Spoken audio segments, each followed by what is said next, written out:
Hari Om. Let's start with the prayer. Om Samasta Jana Kalyane Niratam Karunamayam Namami Chinmayam Devam Sadgurum Brahma Vidvaram Vasudeva Sutam Devam Kamsa Chanura Mardanam Devaki Paramanandam Krishnam Vande Jagadgurum Tvameva Mata Cha Pita Tvameva Tvameva Bandhuscha Sakha Tvameva Tvameva Vidya Dravidam Tvameva Tvameva Sarvam Amadeva Deva Tvameva Sarvam Gurudeva Deva. Hari Om. So we are analyzing the Annamaya Kosha of the five koshas, because that is the grossest one, and that includes all the gross bodies, essentially matter that came from the earth and sustained by the food and goes back into the food. And we are looking now the sloka 164, that is Dehendriyada vasati brahmoditam vidvan ahantam najahati yavatu tavanna tasyasti vimukti vartapi astvesha vedantanayanta. My wife told me not to sing, so I won't sing. So I try to split into the words. So deha indriyada vasati. So deha indriyadav. So asati. So asati means here is mithya.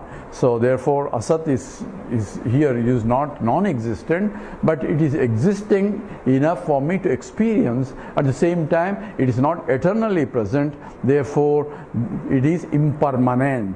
So that has to be understood. So deha indriyadav, so they not only the body, all the five karmendriyas, because these karmendriyas belong at this level, whereas the jnanendriyas we talk about at the manomaya kosha also.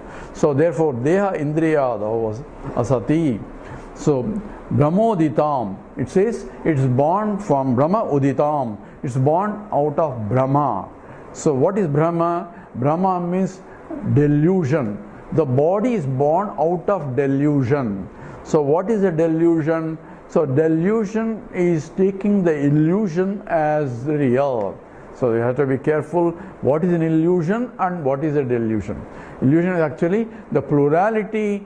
Is essentially, if I take whatever I see, the plurality, the differences that I see, if I see it, doesn't mean that it has to be real, because for us to be real, the definition is Trikala Abaditam, which has to remain the same all three periods of time. That alone is real. So therefore, that which is continuously changing cannot be real. So therefore, it is unreal from the point of absolute. But when I take the plurality as a reality, when I take that as absolutely real, then it's called the moha. Moha means delusion.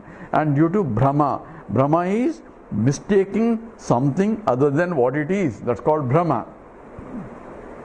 That's called adhyasa. Adhyasa is error of what is not there as it is there. So what is not there and what is there, how can that be Brahma when I am seeing there and it is there? Says what is there is actually Brahman. So what is there is essentially the Satchidananda Swarupam, and that's why through Ishvara all that creation, this is Bhuta Bhavodbhavam, that from which the whole universe came, that is by which, and in the sloka he says it is by Nama and Rupa only. So it's essentially in the sloka of the Mundaka Upanishad sloka, said essentially born out of it is only nothing but names and forms only, and that's essentially what is defined as the world. And it's essential, the Nama Rupatmakam is Yaha Sarvajnaha Sarvavitu Yasya Jnanamayam Tapaha Tasmat Etad Brahma Nama Rupam Annancha Jayate. So that's what is statement in the Mundaka Upanishad sloka 9 of the first chapter. It is that which is just Annam also is part of Nama Rupam. It's only name and a form. So name and a form only, that is superficial things, that is on top of the original, that which is changeless, something else is superimposed, and that is called an object. And that's what is essentially that which is apparently real. It is real enough to see, but not real enough to be permanent. And therefore, when I take that as a real, that is Brahma. There are Brahma and Prama. Brahma is mistaken knowledge, is Brahma. Prama is the valid knowledge. So when I say a rope as a rope, that is Prama in this relative example. You have to assume that we are talking about absolute here and compared to relative. So an example is given where when I see a rope as a rope, then that is that I am seeing what it is there. So it is there, therefore I see it. And that is called Prama. Prama means knowledge, because seeing is a means of knowledge, Pramana. But when I see, because the environment is not conducive for me to see all the attributes of the object, so attributes are only partial attributes are coming, and based on that I am making a judgment call of what it is. I know there is some object, but I am using a judgment because attributes of the object are not completely coming, because every knowledge is attributive. Therefore, when I based on the attributes that I get, I say this is a snake, or I see this is a silver. When I am walking on the beach, I see suddenly a silver, and I pick it up thinking that it is silver. If I know that it is a shell, I won't pick it up. So knowing that it is a silver is not there, but silver attribute is there. The shining aspect is there. That is the attribute of the silver. Attribute of the silver in the shell. And thinking that only based on the attribute, one attribute, because I am not getting the other attributes of the shell. Because this is a dominant attribute, therefore I am taking on that basis and projecting what is there based on my prior knowledge.